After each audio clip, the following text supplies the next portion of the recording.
Welcome back to another episode of Meet the Author. Today we're here with Amanda Bravender of Bebes, Beauty and Bees, That's right. making fancy look easy. How are you today? Good. How are you? Good, good. So, kind of reading a little bit about your book and a little bit about your life. Um, you're a makeup artist, you're a homesteader, and you have 5 children. So, my question is, how? How do you do it all? I'm very blessed and I have a village. My parents are my biggest help, and truly, I wouldn't be able to do everything that I do without them. And also, my kids are getting older. So, like, I have an almost 15-year-old, and he's like a huge help with the little ones. And my grandparents are still around. So, like, they'll help me too with my younger ones if I need it. um, I just have a good village, and that's why it works. Otherwise, I don't know what I would do. I probably would not be doing everything that I do if I didn't have them around me and supporting me. Absolutely. They say it takes a village, and they're not wrong, for No, sure. for sure, definitely. So, what made you decide to kind of put pen to paper for your story? It was a long process. It wasn't overnight, but I started this homesteading journey during COVID. And my whole life, I've had an obsession with like pioneers and my ancestors. I've always loved history. And I was just like, while we were deep in quarantine and we're trying all the TikTok recipes, we're trading sourdough starters, eggs and sugar with our neighbors. It just like got my brain turning. And I was like, what were they doing during the Spanish influenza? Like, were they, hunkered down? Were they trading recipes? And I was like, this is just a big piece of history happening right now. Like, I'm living in a big piece of history that my children's children's children will be talking about. And I was like, I should just, write everything down that I'm doing and trying. And I kind of was like, I'll make it a quarantine cookbook, is like what I would call it. Like, that's what I originally wanted to call the book. And it just kind of evolved from there. And that, like, that's just where the idea had started, though, was just being deep in COVID. Absolutely. I love that. Um, what was the biggest challenge in getting the homestead started? Um, it's definitely it's expensive to farm, and it's not affordable or cheap and hobby to begin with. And I think always just finding a way was the hardest in the beginning.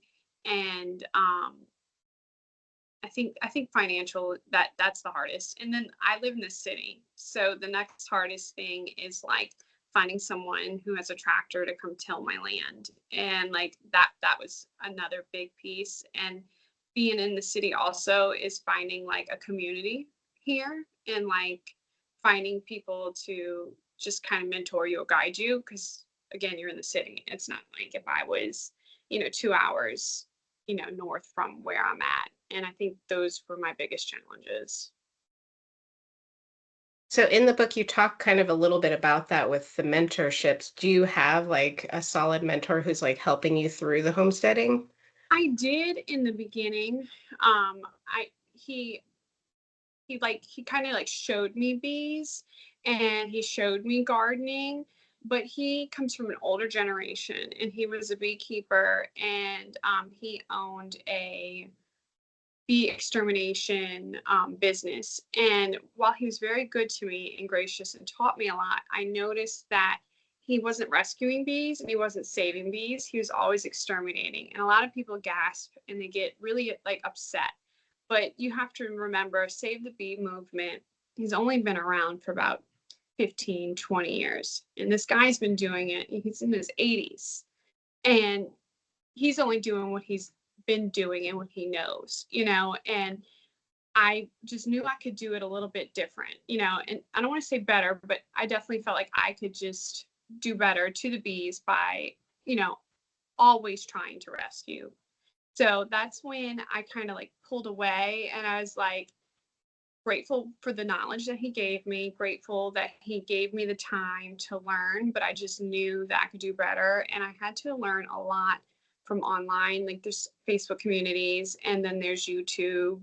And I really leaned onto that. I do have another mentor in Lafayette, and he's about 2.5 hours away from me. And he's a big help on like trying to give me advice and to turn it into a commercial honey farm. So I do have him. He's a newer mentor.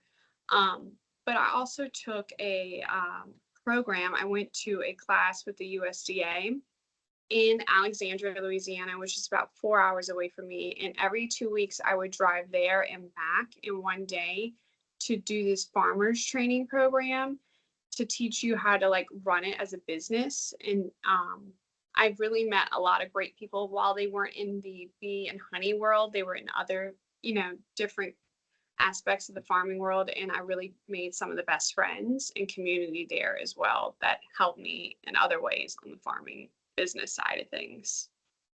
That's amazing. That's a long drive, though. It was a whole year of it too. It was Oh a whole gosh. year. So I know in the book you have a lot of honey recipes, and Mhm. I noticed you use a lot of honey recipes for kind of sustainable face care. Do you have a favorite that you love that you use kind of regularly, and what is it good for? I My favorite is the face and body wash that I make. It has honey, it has matcha tea in it, and my kids have eczema really, really bad, and it doesn't affect them, and it smells really good. And like I literally know every ingredient that I'm putting in it, and I know that it's good.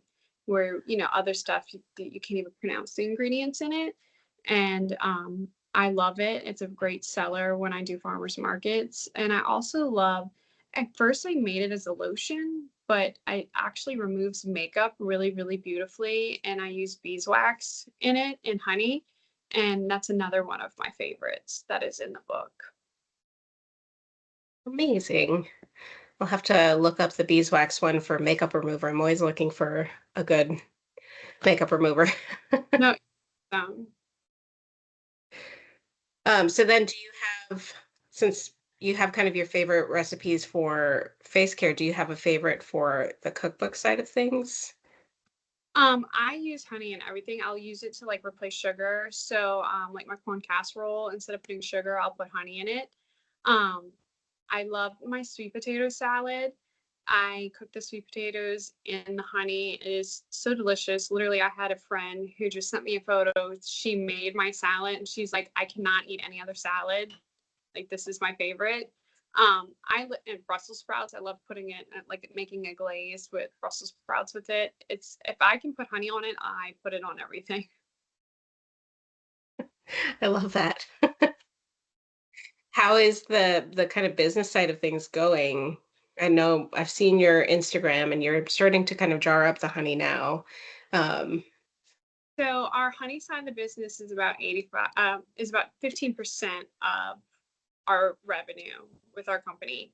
Um, Majority of our revenue comes from bee rescues and bee removals. I do hope that I could flip it, but we only have about 50 hives right now. So it makes sense that that's the amount of our revenue. You need about 300 hives to be commercial or close to commercial. And, we're just not there yet, but we've been doing this for 5 years. So in another 5 years, where will we be? Every season, typically your hives double. Not always, but typically. So I will continue to split. So I have 50 this year. Hopefully, if I go through winter well, I'll have 100, and then so on. So we are growing quickly, if that makes sense. yeah, absolutely. And you mentioned earlier that you're in the city. How does that work as a bee farmer? We have about 3 acres in Harvey, Louisiana. So we're right outside of New Orleans. But we just got our first investor in our company, and we have some hives now in Folsom, Louisiana, which is an hour away. And he has about, I think, 55 acres out there. So while we can keep a lot of bees on the 3 acres in the New Orleans area, I'm excited to also branch over to the North Shore, which is a booming, you know, it's like a perfect mix of city and urban. And I'll be able to offer local honey to them and to the New Orleans area. Nice. That's amazing. You don't need a lot of land. Bees don't want to Yeah. sting you unless they absolutely have to. And like the only thing like you risk in a city is if your bees like split and maybe like if in where we bee farm is behind our family hardware store that my parents own. So like say if a business got a swarm of bees on their porch or front door, we'd go collect it for free, because like that would be the only concern that I would have having a bee farm. But it's not affected anyone around us, and everyone thinks it's really cool when they see it back there. Nice. Well, that's good.